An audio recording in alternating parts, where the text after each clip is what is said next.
If you would go over to our preschool, you would find many of the children holding on tightly to their toys.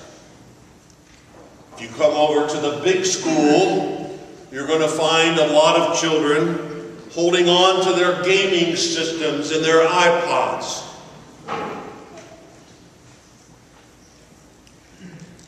If you meet some of our young couples, you're going to find them holding on to the keys to their new house or to their car.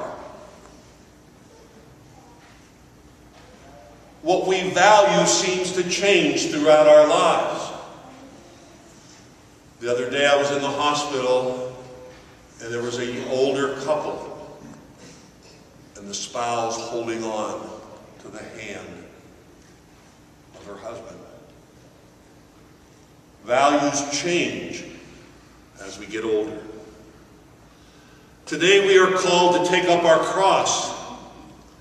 But taking up that cross is not some self-imposed suffering that we enjoy because we like to suffer. Jesus wasn't a puppet of his Father with the strings attached. Jesus had a free will. Jesus had the ability to choose right from wrong. He was also able to understand that the way he lived would sometimes involve suffering. That it would involve giving of his very self for the sake of his belief and his faith in his Father. Jesus lived by affirmation, not by negation. The affirmation of the goodness of human life motivated Jesus' actions, motivated Jesus' thoughts, motivated Jesus' heart, and motivated Jesus' values. It also motivated his life within the beloved community.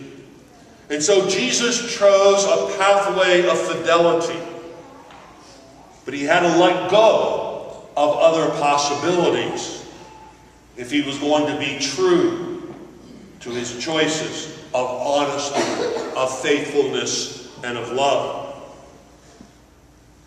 Even Peter had difficulty understanding this. Understanding what Jesus' life would entail and what it would be like. And somehow Peter was seen by the Lord many times as a stumbling block or an obstacle in the way of that path, in the way of that direction. Somehow blocking Jesus' mission, blocking Jesus' intention, that pathway to faithfulness to God. What are the obstacles that get in our way to being faithful Christians? What are the obstacles and the stumbling blocks that we run into every single day? What walls of opposition need to crumble? What areas of isolation that we create around us need to be broken down? What are the motives of self-interest that somehow need to give way so that we can care for the whole? Following Jesus really shapes our character, or it can shape our character and our actions, and it transforms our values and changes our values. So what is blocking? What obstacles are keeping us from being good people? What obstacles are keeping us from being good husbands and wives? What are the obstacles that keep so many of us from being good priests, followers of Jesus, members of our families and our communities? What do we listen to? What do we watch? What do we engage in that somehow becomes a roadblock to a path of integrity within our lives? If we really want to follow Jesus, we have to have our hands free. We have to have our hearts free, our lives free, so that we are free enough to take up the cross. God bless you. Amen.